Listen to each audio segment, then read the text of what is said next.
Thank you, everybody. It feels so good to be back in my hometown. I haven't been here in a very long time, and it feels nostalgic. I see a lot of young minds. I see a lot of their parents. I see a lot of lovely people over here. Reminds me of when I used to be in high school. I was a very difficult kid, not just to myself, but especially to those teachers and those people around me. And it's not an easy thing to admit if you think about it. When I was in high school, I used to have this a little bit of a goatee, a little wisp of hair. Like, if you think about it, if someone remembers, if Rohit remembers, there used to be like 3 or 4 hairs over here. And for some reason, I used to be very proud of it. I still don't get why anyone would be proud of hair, especially a high school student. But I was. I was very happy, and no matter how many times my principal said, no matter how many times my teachers asked me to, I did not do anything about it. Until at one point, I did not know I was being a rebel. One day, my vice president of a school, he stops me in the corridor and he asks me if I'm sick. I said, no sir, I'm great, I'm perfectly healthy, I'm fine. How about you?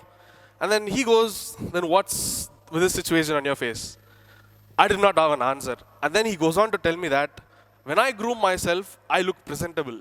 Only then will people start believing that I take care of myself, and in that case, I would be able to help them with what they want. It kind of gave me something to think about, and as a 16, 17-year-old, I did not really understand what that meant. It was tough for me. I didn't understand because I was a rebel. I had a rebellious phase, which I'm proud to admit that I'm way over.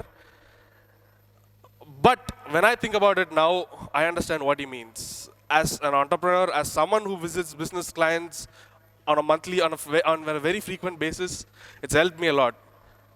Taking from his word, I groom myself, I take care of myself, I take care of the way I look. I spend a little while every day, and it has helped me a lot with the way I approach life. It's given me a little bit of confidence, and it gives people the picture that I am someone who knows what I'm doing, who knows what I'm talking about. This was great. Another reason why I love Virudhunagar is that when I left Virudhunagar, when I left my hometown, I had to fend off for myself. I was left on my own. I moved to another city. I moved to Coimbatore district to a very prestigious institution where I did my English literature bachelor's. And when I went there, I was exposed to a lot of new things. For example, favoritism, discrimination of a lot of kinds. And the biggest of them all was free will. I was free to do anything I wanted. I could do anything I want. I could get away with it because I was away from the watch. I was not under the watchful eyes of the people who loved me. One part of me wanted to stay loyal to the way I grew up, the way I was raised, while another part of me kept whispering in my ear, asking me to do whatever I want. I could be happy. I can do whatever I want. Nothing can come wrong of it because you only lived once. It was tough for me as a 17-year-old, as a youngster who's opening up his new horizons. It was tough for me. But in the end, after a lot of great internal struggle, I managed to get away from those. UG was a breeze until lockdown. I did not know what to do because the world was at a standstill and all of us were confined to our homes. We had to stay in our rooms. We had to stay away from people. I couldn't go out to meet my friends. I couldn't hang out with them. I used to play basketball regularly, and I couldn't. It felt very odd. I couldn't do that. So as a coping mechanism, I turned to video games like any normal teenager would. At one point, it became a huge addiction that I was spending about 10, 12 hours easy every day in front of the computer. I wasn't proud of it, and I didn't realize that I wanted to do something productive until the 19th of February in 2021. Until then, my parents kept telling me that I've been spending a lot of screen time, and that wasn't healthy for my eyes. I did not listen to them, because why? I was a bratty teenager. So yeah, February the 19th in 2021, I applied for a content writing internship, a technical content writing internship to be specific, and I got the job. Today, those days I was trained by Abdul Anna, who's my supervisor currently at work, and he was very helpful. He knew that I was not from a technical background. He taught me everything I needed to know, and even today he does that. I'm thankful for that. So, I got this internship. I worked hard because I had a language skill and a little bit of technical expertise.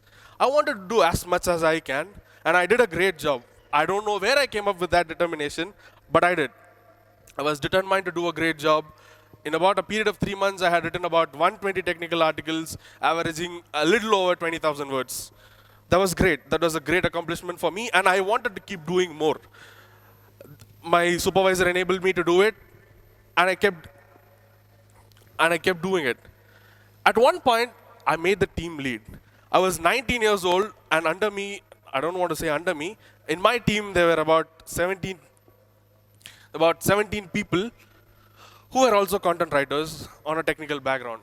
One thing that made me insecure about it was they were from a technical domain. They were doing their engineering degrees, they were doing their science degrees, and I was from a commerce and arts background, that too with an English degree. That wasn't really what the job wanted. I wanted to learn, I wanted to teach myself, so I did. I spent a lot of time and energy, I lost a lot of sleep teaching myself C, C sharp, and a little bit of Java. It was, I did not know that was the point where I stopped taking care of myself. I want to do something. I prioritize something else over myself, my mind, and my health. And that was the start.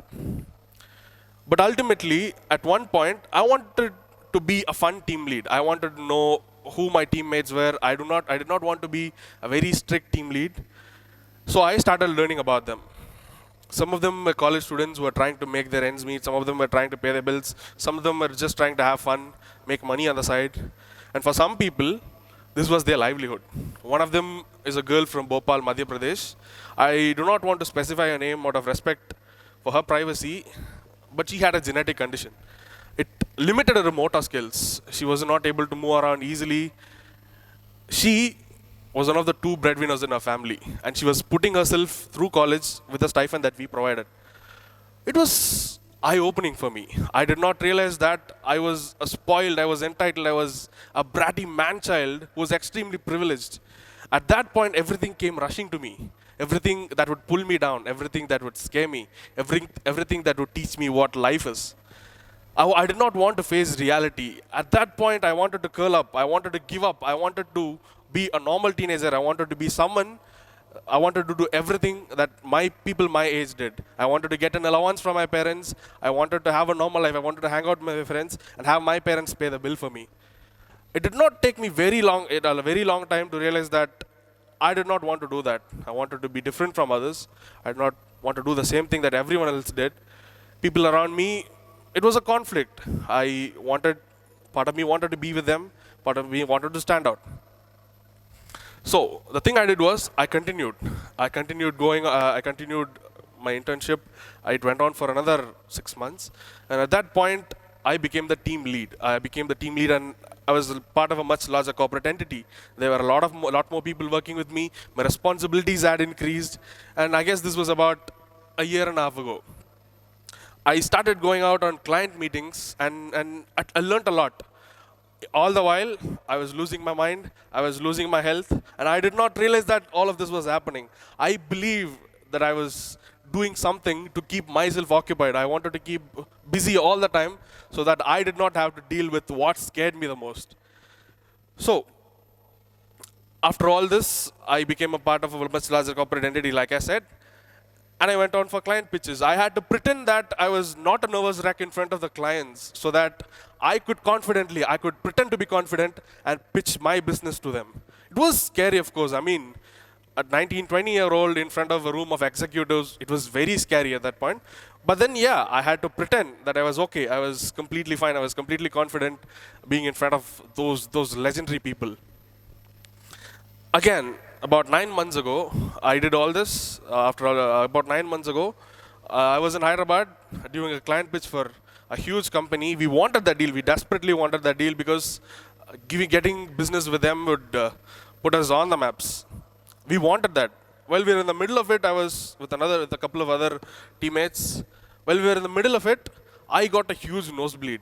I had a panic attack, which was followed by a nosebleed, and it got all over my suit. At that point, my thought was, ayyo, suit poche. It was an expensive suit, and that's what my concern was. That day, when I was rushed to the ER, I looked myself in the mirror, and what looked at me back was a guy who did not know what he was doing. I had blood all over my face, a nurse was wiping it. But when I looked my reflection in the eye, I was scared. I realized that that's when I was scared of reality. I realized that I was scared of the truth, which was I was the one holding myself back, and there was nobody else doing it. It did take me long to realize that I just had to keep doing more. This wasn't what I was supposed to be doing. The doctor over there, she suggested that I go see a therapist because she believed I was stressed. I couldn't believe that as a 20-year-old myself, I can get stressed. I mean, this is the part of life where everyone my age was living life. They were going out, they were going to restaurants, they were having fun, they were going to the beaches, they were playing bowling. I wanted that. I thought I was doing all that. But turns out I wasn't. So I go to my therapist, and she asks me, what was I doing? I didn't understand. And then she elaborated. Are you doing this because it makes you happy? Or are you doing this because you want to keep yourself occupied so that you don't have to face or deal with what scares you on the inside? I did not have an answer. I was scared. That was the truth. But I had more questions. I believed that loving myself the way that I deserve to be would give me answers. But there was a problem. I did not know how to. It had been about 2 years, 2.5 years, when I had last taken care of myself, when I had realized that I was doing something I wanted to do, not just because I had to for my mental health. So I turned to my friends for help. They did everything they could to help me, and they tried a lot. Adiban and Anne, they taught me that I can't put my arms around the past and hold on to it no matter what. My lovely sister, she taught me to prioritize myself over anything else so that I can do more. Sri Ram taught me, he made me believe that I can deal with whatever comes my way, and I'm smart enough to take care of it or stay away from it. Even today, when I was telling my close friends that I was going to be giving a TED talk at Virudhunagar, I got a lot of messages, I got a lot of love from the people that I cared about. And it felt surreal. So I took their word. Every friend I have, they taught me one valuable lesson. So what I did was I took a break. I had a bike. I traveled alone. I spent a lot on fuel. I rode miles. It felt good. It felt surreal. I met new people. I listened to their stories. I laughed. I cried. I ate their food. This is all it took for me to realize that I was the one holding myself back. Of all the battles a man can fight, the war against himself is the hardest to win. Maybe this is a quote. I mean, some of you might have heard this quote. Maybe you would recognize it from a video game that is a little popular. But when you think about it enough, it speaks to your essence. And it is only when you think about it, when you introspect it, you would understand that you're the one holding yourself down. You're your biggest enemy. Again, of all the battles a man can fight, the war against himself is the hardest to win. Even in real battle, there are guns, there are comrades, there are tactical weaponry, there's a strategy. But when you're fighting against yourself, when you're fighting against your own consciousness, your mind is the battlefield, and your thoughts and emotions are your enemies and allies. It's beautiful in a way, you know. One thing I regret is not opening up to people I love, not opening up to the people who I knew cared about me. I kept trying to distract myself from the truth, from the fact that I was pulling myself down. I was not doing the right thing for myself and my mind. I tried helping myself. I tried being distracted with tiny little things that would ultimately ground me and put me at a very, very low level.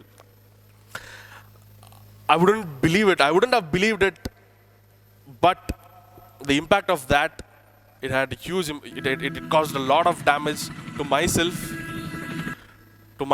and the people I loved. I realized that I was a nuisance, and I was hurting everyone who cared about me and everyone who tried to help me. That wasn't okay. So, the reason I chose to speak about this topic is that I made mistakes. I made mistakes that hurt people around me. I don't want you to do the same.